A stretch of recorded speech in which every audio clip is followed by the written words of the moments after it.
Hey, hey! I'm live. Just gonna wait here until everybody comes on. Even if that's just one person, just gonna wait for you. I kind of feel like I need to start with, hey, hey, we're live from Lincoln. And then it's like kind of a drag after that. It's no live from New York. I'm just gonna start talking until some more people join in. So here in Nebraska, we had a dust storm warning, like alert, pop up on our phone that said that there was a dust storm warning, that we should not be out and drive. Hey, Shalise. Hello.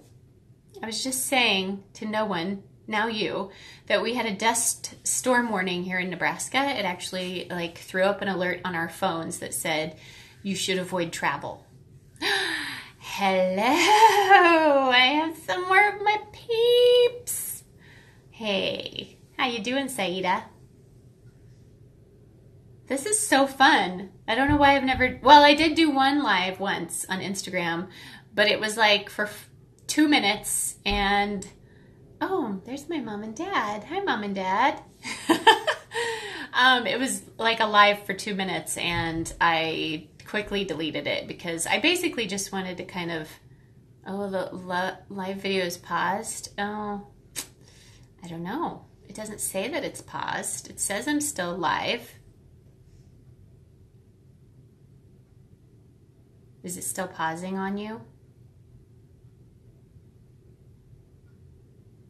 I think I usually have a fairly decent connection where I'm at, so. Is my live on? Yes. That's troublesome. Can you see me?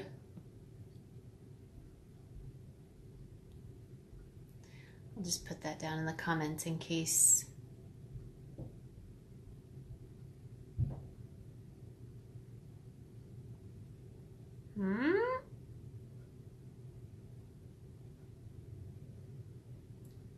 Oh, good.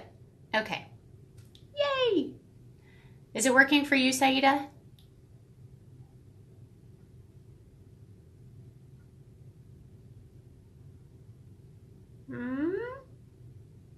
Shalise, you're gonna have to tell me. Kaya, hello. We have Janelle here. Okay, guys, so, is it still working? Is it working? Okay, we're good? Okay, so basically we're going to talk about classical conversations today. So if that is not your thing, then you can feel free to leave and I will not have my feelings hurt. But if you're at all interested in it, you can hang around. Oh, good, you can hear me now. Excellent. Thank you, Saida. Okay, tell me if I ever go off again because nothing changed on my end. I'm not sure what I did or did not do. Hello! Okay, so I'm just going to go ahead and get started so I can go ahead and save this video and it's not too long of an intro, even though it kind of already was. I was just filling everybody in that we actually had a dust storm warning here in Nebraska. It threw up an alert on our phone. Oh, paused again. Okay, I'm just going to keep going and you guys can watch this part later if you want. So anyways, yeah, we have a dust storm warning here, which is hilarious. Yes, it said, do not travel if you can possibly not travel, which I think is so funny. Well, hey, Becky, how's it going? Okay, so here is basically, these are the questions that I've received on my videos that I've done about classical conversations. And the reason I've never done this video, kind of explaining, or kind of answering these questions is because, and the reason I wanted to do live is because, number one, I can quickly delete it if I say not what I mean to say. And number two, I actually wanted to do this because I didn't want to do a full-fledged video because I felt like, oh, hey, Hannah. I felt like if I did a full-fledged video, then I was like committed and like lots of people were going to watch that. And I wanted to try it out with a smaller group. So you guys are my guinea. Okay, can you guys hear me? It totally said paused video, reconnecting. Can you guys hear me now?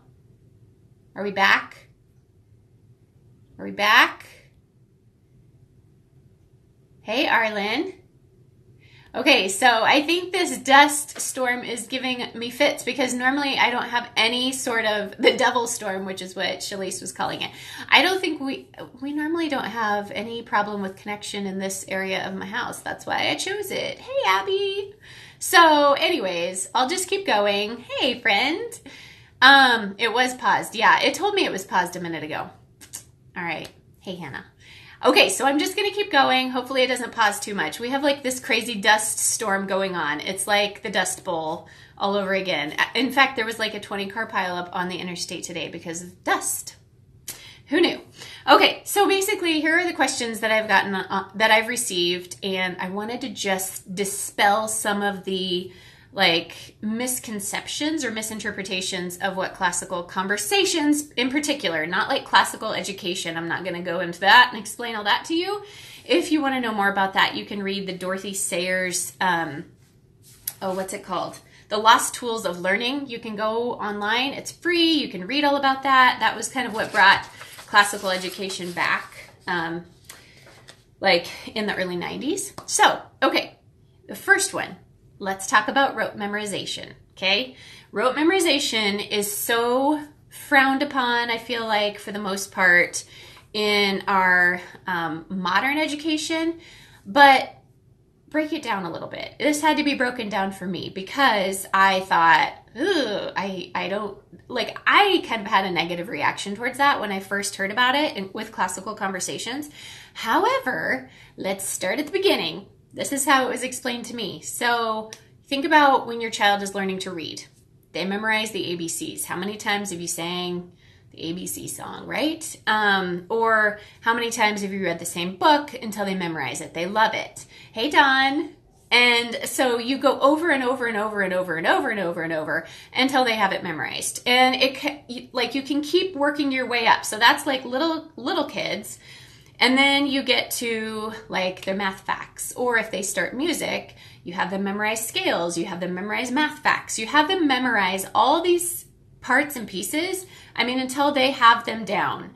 And then even like taking it all the way up to like medical school, the first year in medical school, that is all they do. All they do. They memorize and memorize and memorize. So in classical conversations, they talk about pegs in the brain, like basically like memory pegs. So all these little bits of memory work that they memorize, it seems little, but it's like a peg. Well, hello. Oh, yay. We have creative wife life here. Yay. That's so fun. Hey, Monique. But we have these memory pegs in the brain. That's what we're trying to establish. And the pegs are basically like any other information that comes in. You hang that information on these pegs. It's a lot like when you go to medical school, which I have not, by the way, but I've just heard this. They talk about like a mind palace or rooms in your mind, and that helps you memorize large amounts of information. So it's kind of the same thing, a little bit. And so with classical conversations, oh good, I'm glad you love this. With classical conversations, you have like these memory pegs. So therefore any information that comes in, and I've seen this happen with my children, they have a timeline memorized. And so we can hear something from, Europe or Asia or wherever else in the world. And a lot of times it will actually, have some part of or piece of our timeline in it, and so they're able to say, they may not know a thing about it, but they recognize the name, and so therefore they're able to associate it with something else. So it's not like all new information that like comes in one ear and goes out the other. They have something to like hang that piece of information on because they have a memory peg in their mind. So I hope that makes sense. Oh, thanks. Yes, Monique is saying she likes my glasses and the bright green wall. Yes, when I was doing my homeschool room, I was like, we got to get some life in this room. Okay, so The other thing about that is, so that's about the rote memorization. You can do, like, you can see kind of where that is in like your daily life, or if your kids are doing music, like you have them memorize the notes, you have them memorize the scales. I mean, my fingers, even though like muscle memory may have forgotten scales, I played them through my first year of college, like piano scales. And I mean, I just sat down actually the other day, and it was amazing to me what I remembered because I played them so many times. So it was good. It wasn't just scales. It was like these other kind of scales where your fingers jump around and stuff. But it was amazing because I played them so much, it was still in there. Okay, the second big piece to this is that I think people think that is what you spend your day doing, is going over memorization pieces. That takes about 20 minutes of our day. So we go over places on the maps, we go over history sentence, we go over science, we go over all of that. That takes about 20 minutes of our day. So whatever other method, okay, just a little like a disclaimer, I'm only talking about elementary years here. So don't think this is like throughout classical conversations, because obviously the older they get, hey Rebecca, the older they get, this does not apply. So I'm only talking elementary years, okay? So the elementary years, you can pretty much do whatever, bye Shalise, you can pretty much do whatever other kind of method you want to do along with classical conversations. So I really liked Charlotte Mason when I first started, and you can definitely read more, do living books, anything really you want to do beyond classical conversations. Like I said, there's a whole morning and afternoon, depending on what your age is, dedicated to classical conversations. So you have 4 days at home, and out of those, on those 4 days at home, I actually only spend 20 minutes going over like rote memorization. But you know what? Even the rote memorization, my kids love it. They love it. They sing songs and they're doing different little jingles or, you know, whatever. I give it, one time we were doing continents, and so I baked some spaghetti like right before school, and we took the spaghetti noodles and like outlined them. So there's tons of ways to do it fun. I mean, rote memorization, I mean, yeah, you're doing it, but you're doing that in other areas of school as well. Like you're finding things on maps. Any form of education, you're finding things on maps, right? So the rote memorization only takes about 20 minutes of our day, and then the rest of the day is spent pretty much however we want it to be spent. My oldest, they do provide like a language arts curriculum from like 4th, 5th, and 6th grade. So that's kind of nice. But before that, you can choose what you want to do. And then your math, you get to choose what you want to do there, which is awesome because they recommend Saxon because that's what they kind of start to use when they get to the older grades. Not kind of, that's what they follow. But I started out with Math UC and actually do that for most of the elementary years, but I know people who use teaching textbooks and I mean all sorts of stuff with classical conversations. So it's not as rigid as people may think. So if you have any questions along the way, please be sure to put them in the comments section and I will try and answer those because I'm just kind of going over the questions that I've gotten on some of my YouTube videos, and the rote memorization is always one, and then also it kind of goes hand in hand with you can use whatever other method you want to use with classical conversations. The beauty, the reason I got involved in classical conversations was because I wanted to know, like I was such a nervous new homeschooler that I wanted to know exactly what I was like. I needed to know that I was covering my bases. Like I just needed to know that. And I was also homeschooled kindergarten through 4th grade. So I went 5th grade through college or high school graduation to public school. And I did not like being homeschooled because my older sister went to school and she was like 6 years older than me. And it was in the 80s and I was an extroverted kid and there was nobody else who was homeschooled around me. So I did not like it. So I knew if I was going to homeschool my kids, I needed a community, like big time. And so classical conversations basically fit that for me. So that was exactly why I got started and the reason we keep going. And now I totally love the actual method, the classical method of education. Like it works really, really well for my oldest. My younger two, I mean, it's working fine for them. But you know, they're not quite old enough to like know if it's really working well or not. I don't know.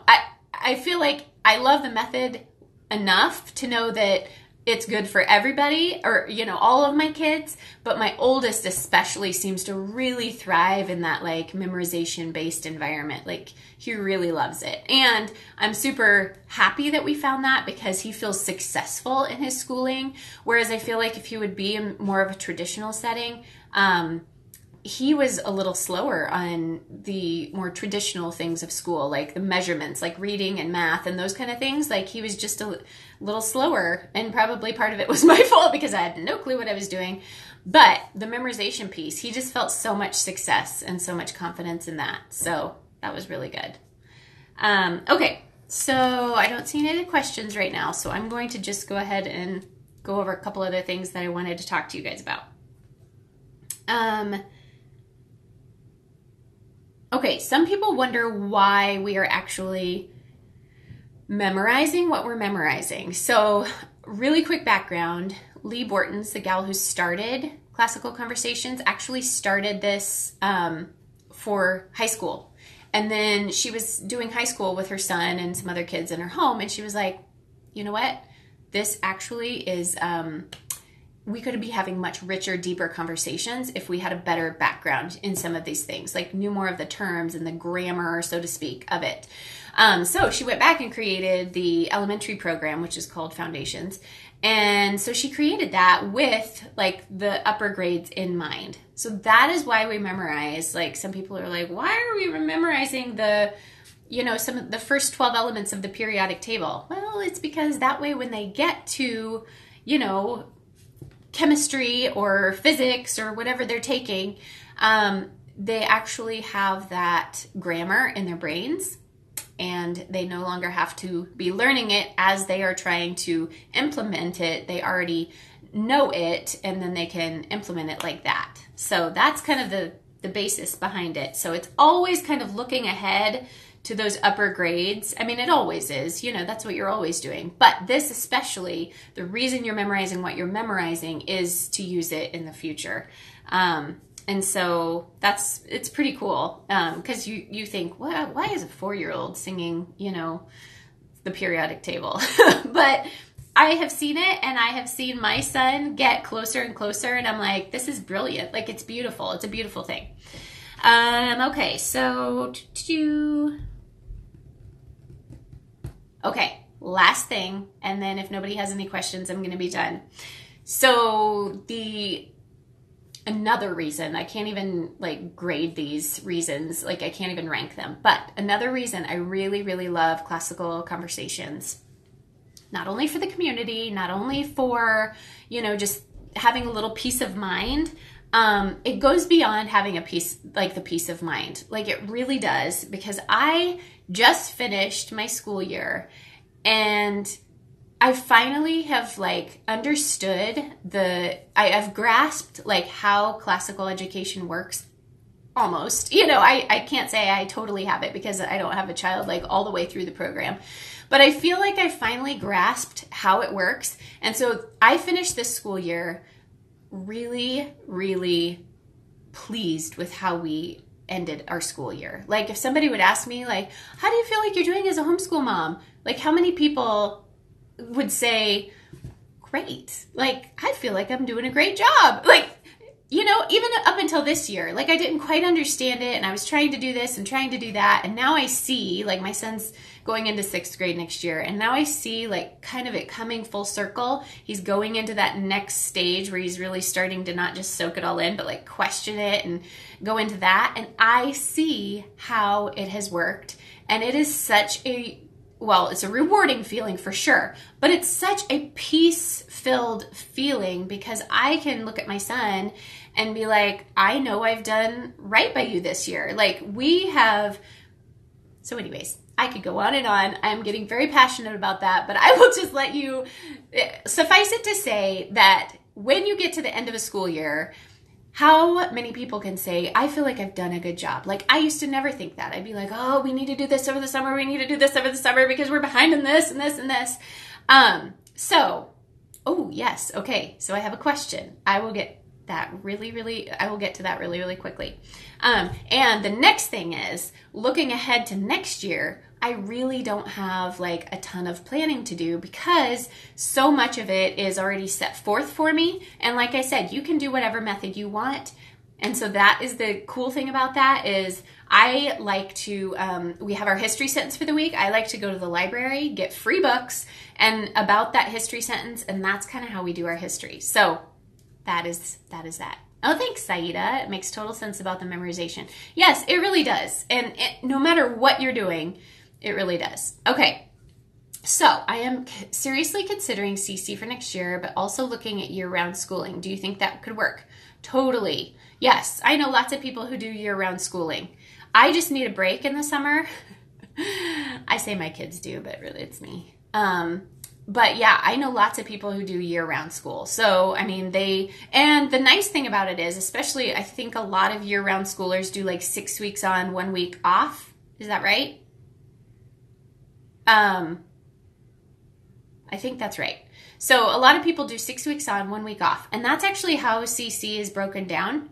So Classical Conversations meets 6 weeks in the fall, like starting in August. They take a 1 week break. Then there's 6 more weeks and we're done before Thanksgiving. And then we break. We don't start back again until January. And then January, yes. Okay. So yeah. Okay. And then January, 6 weeks, 1 week break, 6 weeks, and then you're done like in April. So it doesn't quite follow like August to May, but that's basically how it works. Okay. It's incredible to look back after each cycle and see all the information that your kiddos have covered and retained. Yes, because when you look at just 1 week, you're like, ooh, that's kind of a little science snippet. That's kind of a little history sentence. But put 24 weeks together, and it is a lot of information, and it's very beautiful. And there's 3 cycles. So they do 1 year, cycle 1, cycle 2, cycle 3, and then they start over. Cycle 1, cycle 2, cycle 3. It's that repetition. And it's really a lot of information. You're right. Okay, so you take off right after CC breaks. What do you mean by that, Saida? Do we take off right after CC breaks? Oh, like am I done with school right after CC is over in April? No, I keep going through like mid-May until our math is done, basically. So we just read and do math. It's pretty intense, you know, during the 24 weeks of CC because you're constantly, okay, good, answered your question. It's pretty intense because you're constantly like preparing a presentation and you only have 4 days out of your school week. And so, yeah, it is pretty intense. Okay, good. Yeah, it's pretty intense. Well, hello. Is this Jocelyn or is this my niece, Allie? Oh, I love seeing who's joining. That's so fun. Okay, so that is basically... Oh, and another thing. The beauty of CC is that you can do the bare bones or expand however much you'd like. So many awesome books or resources out there to build on what you learn each cycle. Exactly. Like, I know people who kind of do... I mean, I even know people who do CC who might call it a more like they do more of an unschooling approach, which I like. That is not my method, but that is kind of what they do, and it works. Like they just do the memory work, and then they kind of, you know, they learn however they want to learn. I mean, you really can implement anything into this method of education. So I think I came in at the end of this part, but can you use whatever English you want? Oh, okay. Yes, I did mention kindergarten through, or like when you're teaching your kids to read, you can pick whatever program you want. I used 100 Easy Lessons with all 3 of my kids. And then I actually jump into Logic of English, and I do that for 1st and 2nd grade, and then 3rd grade, or no, kindergarten and 1st grade, and then 2nd and 3rd grade, I do Shirley English. That's just the way I do it. So yes, you can choose up to 3rd grade, and then 4th, 5th, and 6th grade, they actually have a language arts program and a writing program. So it's all put together for you. I really, really like it. It's IEW for the writing program, Andrew Pudewa, Essentials, EEL is Essentials for the English Language. That's like your really intense English, like diagramming sentences, learning parts of speech, all of that. And then it has the IEW part, and that's Andrew Poudois, and that's the writing. And that was U.S. Space History writing. That was this year. And I'm super excited because they actually updated our foundations guide, and that is for, again, it's for like ages 4 through 6th grade. So they've updated it this year, which I'm super excited about. Of course, you always need to do that with history and things like that. So yeah, I just got mine a few weeks ago and I got to look through it. So, okay, if anybody else has any questions, let me know. Otherwise, I think I'm going to sign off. I've bribed my children not to come in and talk to me, interrupt me. But I am going to try and save this video. So you guys can come back and rewatch it from the beginning if you'd like. And thank you for coming on my first live video. It was very fun. And I will see you guys later. All right, bye.